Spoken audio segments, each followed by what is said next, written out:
Olá pessoal, meu nome é Camila Codesso e nesta aula nós vamos discutir exercícios sobre força magnética. Vamos começar lendo o enunciado do problema. Uma partícula com carga elétrica Q passa com velocidade v por uma região onde há um campo magnético uniforme B. A força que este campo exerce sobre Q, e aqui nós temos as alternativas. Esta questão é uma questão múltipla escolha sobre força magnética. Para a gente conseguir resolver essa questão, nós vamos precisar lembrar da definição de força magnética. Nós já vimos em aulas anteriores que o módulo da força magnética é dado pela seguinte expressão. Módulo da força magnética é dado pelo módulo da carga elétrica vezes o módulo do vetor velocidade, vezes o módulo do vetor campo magnético, vezes o seno de θ.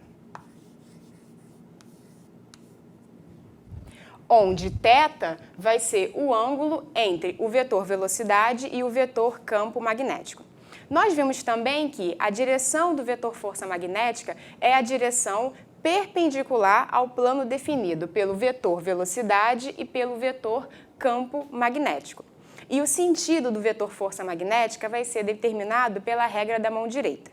Então, relembrado isso, vamos analisar agora as alternativas. A primeira alternativa diz que a força não depende da direção de V. Nós temos que essa alternativa ela é falsa. E por que ela é falsa? Porque a gente já viu que a direção do vetor força magnética vai depender da direção do vetor velocidade e da direção do vetor campo magnético, já que a força tem que estar sempre numa direção perpendicular ao plano definido por V e B. Além disso, a direção do vetor velocidade também vai influenciar no sentido da força magnética, já que nós utilizamos a direção deste vetor velocidade para aplicar a regra da mão direita. Então, essa primeira alternativa está falsa. Vamos analisar a próxima. Está contida no plano formado por V e B. Essa alternativa também está falsa, pois a gente acabou de discutir que a direção do vetor força magnética é sempre a direção perpendicular ao plano definido pelo vetor velocidade e pelo vetor campo magnético. Então, essa alternativa também está falsa. A força magnética não está contida neste plano. Próxima alternativa. É nula se V e B são perpendiculares. Bem, se V e B são perpendiculares, isso implica que θ é igual a 90 graus. Ou seja, o ângulo entre o vetor velocidade e o vetor campo magnético vale 90 graus. Se nós substituirmos θ igual a 90 graus na expressão do módulo da força magnética, nós vamos obter que o seno de 90 vale 1. E a alternativa está justamente dizendo que ela é nula. Bem, não vai ser nula, pois se o seno de 90 vale 1, essa expressão não vai dar zero, certo? Então, essa afirmativa aqui também está falsa. Vamos para a próxima. Seu módulo é máximo quando V e B são paralelos. Vamos analisar aqui. Se V e B são paralelos, nós vamos ter que o ângulo entre eles vale 0 graus. Então, θ é igual a zero. V e B são dois vetores paralelos. Se nós substituirmos θ igual a 0 graus na expressão do módulo, nós vamos ter que o seno de zero vale zero. Logo, quando zero multiplica essas outras grandezas, nós vamos ter que o módulo da força será igual a zero. Portanto, seu módulo não vai ser máximo nesse caso. Então, essa alternativa D também está falsa. Vamos para a última alternativa. Seu módulo é máximo quando V e B são perpendiculares. Quando V e B são perpendiculares, nós temos que θ é igual a 90 graus.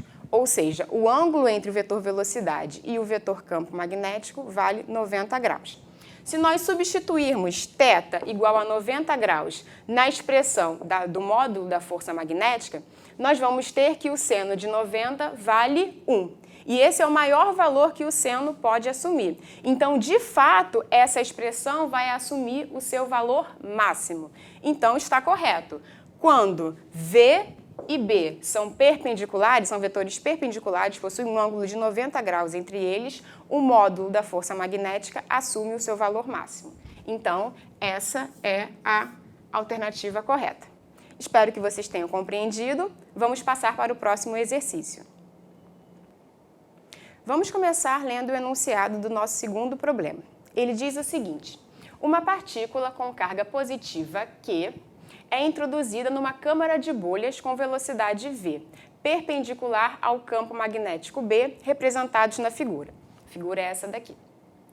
Dados: módulo do vetor campo magnético igual a 1 Tesla, módulo do vetor velocidade 3 vezes 10 elevado a 3 metros por segundo e a carga elétrica 3,2 vezes 10 elevados a menos 19 coulombs.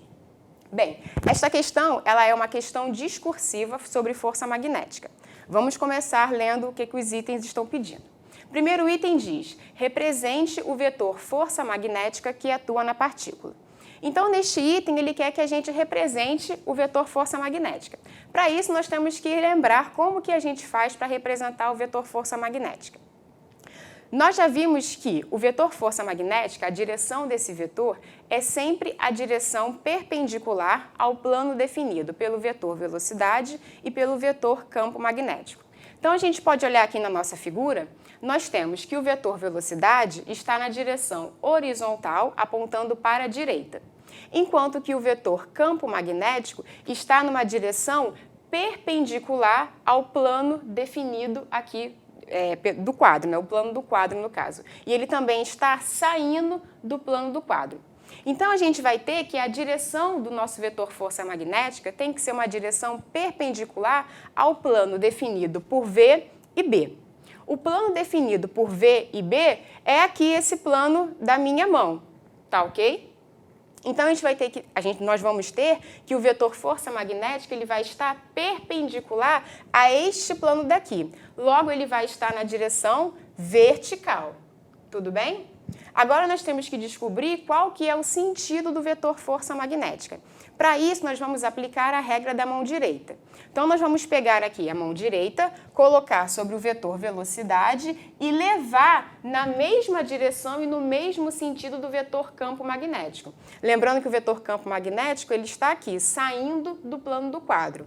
Logo, eu pego a minha mão direita, coloco no meu vetor velocidade e levo a minha mão na mesma direção e sentido do vetor campo magnético. O meu dedo polegar vai indicar o sentido da força magnética, considerando que a nossa carga é positiva.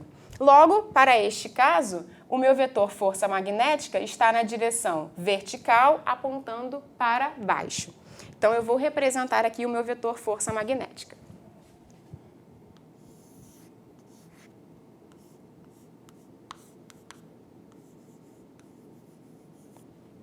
Então, mais uma vez, nosso vetor força magnética está na direção vertical, sentido apontando para baixo. Vamos passar para o item B. No item B, ele pede: calcule a intensidade dessa força. Para calcularmos a força magnética, nós temos que lembrar da expressão do módulo da força magnética. Nós vimos em aulas anteriores que o módulo da força magnética é dado por módulo da força magnética é dado pelo módulo da carga elétrica vezes o módulo do vetor velocidade vezes o módulo do vetor campo magnético vezes o seno de θ. Então, o que nós vamos fazer aqui é substituir os dados do problema nessa expressão. Então, nós vamos ter a seguinte coisa: módulo da força magnética é igual módulo da carga. A carga elétrica vale 3,2 vezes 10 elevados a menos 19 coulombs. Então, eu vou substituir esse valor. 3,2 vezes 10 elevados a menos 19. Módulo do vetor velocidade. Vamos substituir o valor. 3 vezes 10 ao cubo metros por segundo. Módulo do vetor campo magnético. Vale 1 Tesla. Seno de θ, nós temos que o θ, que é o ângulo entre o vetor velocidade e o vetor campo magnético, vale 90 graus, pois isso foi dito no enunciado. Então, nós vamos ter aqui vezes seno de 90 graus. Bem, o seno de 90 graus, ele vale 1. Então, já vou substituir essa informação. Agora, é só a gente realizar uma multiplicação desses termos. Com isso, nós vamos obter o seguinte resultado. Módulo da força magnética vai ser igual 3 vezes 3,2 retorna para a gente 9,6. Lembrando que os outros termos valem 1. Então, 1 vezes 9,6 continua 9,6. Com a potência, o que nós vamos fazer é repetir a base e somar o expoente. Então, repetimos a base 10 e menos 19 com mais 3 retorna para a gente menos 16. E a unidade da força magnética é dada em Newton.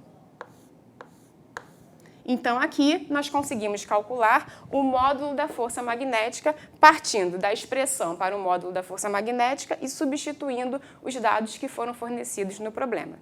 Eu espero que vocês tenham compreendido a questão. Nossa aula encerra-se por aqui. Até a próxima videoaula.